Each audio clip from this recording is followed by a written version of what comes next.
Hi guys, I'm Ram Agarwal. You are watching my channel 52 Pixels. Let's get started.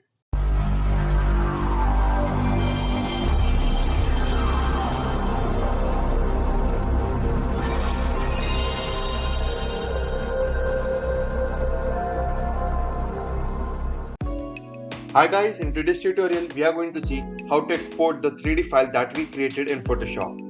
So as you can see over here, I have tried using a different photo and a different image altogether.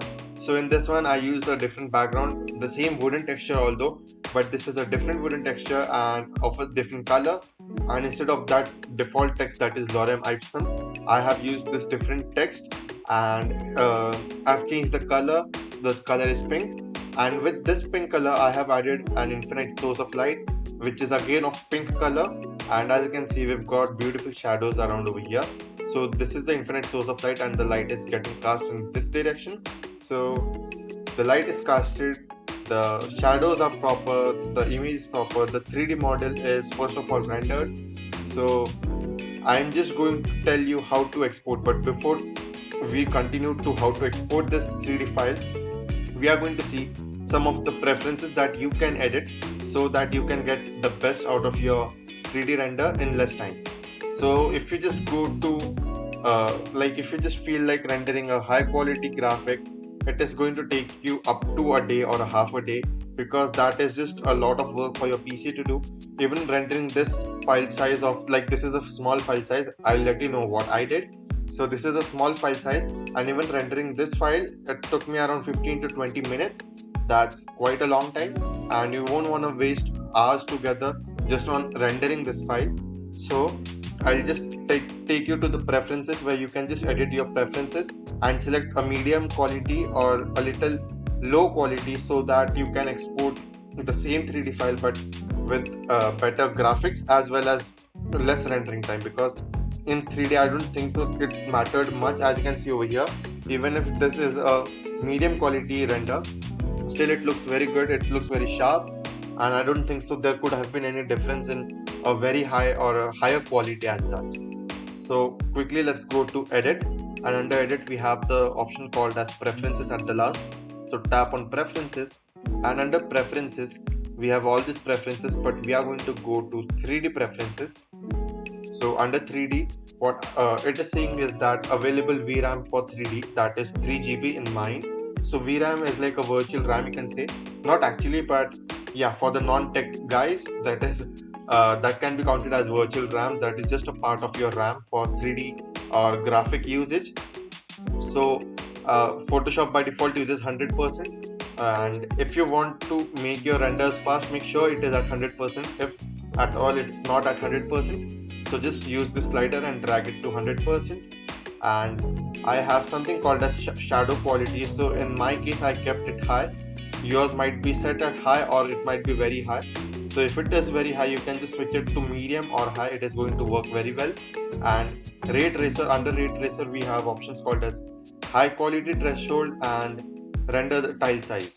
So under high quality threshold we have all the options from 1 to 10, and 10 is like the highest quality threshold. So it is going to take a lot of time. By a lot of time I mean almost half a day.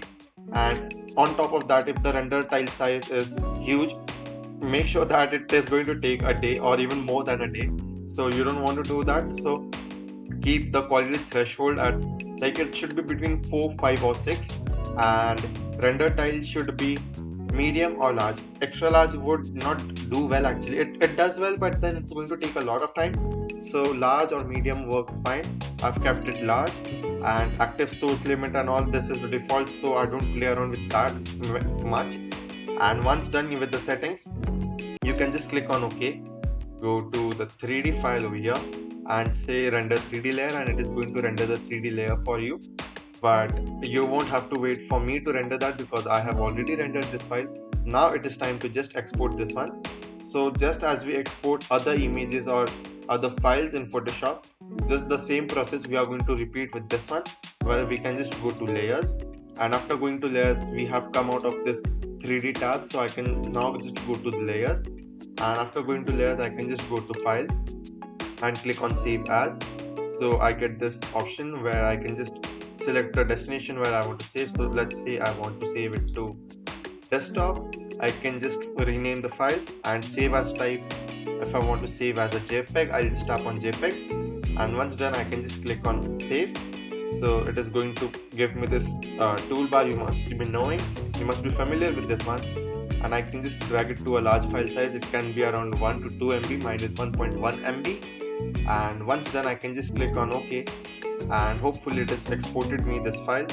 So I can just quickly go to the desktop, and if you see over here, it is a very good file size where I have all the shadows, I have all the colors, I have all the effects that I wanted and that I edited to this image, and we have all the shadows, and like the image is very sharp and I really like this image. If I just zoom into the image, as you can see, the quality is quite high and we can definitely work around with this one. But again, this is a JPEG file. So if you want to work around with your 3D file even afterwards, and if you want to work with that 3D file over and over again, or if you want to make any changes, you can just go to the 3D tab, go to file, save as, and save it as a PSD project, and it is going to get saved as a PSD project. So all these layers and all the settings that you change are going to stay over there because that is a PSD file, that is a Photoshop extension. So you won't have to worry about that much. But the main thing that we wanted to show is that how to save it as a JPEG, because we have done with the rendering, we have done with the editing, we have set the preferences to high or medium. Now just after rendering, you can just go to this layers option and hit on save, and you can save it as a JPEG on your desktop, and once done you can just share it among your friends or on social media. So well, that's it for today guys. If you found the video to be helpful, please like the video, and in case of any queries and suggestions, please feel free to reach out to me through the comments. With that being said, it's me Ram Agarwal signing off for the day. See you in the next one. Thank you.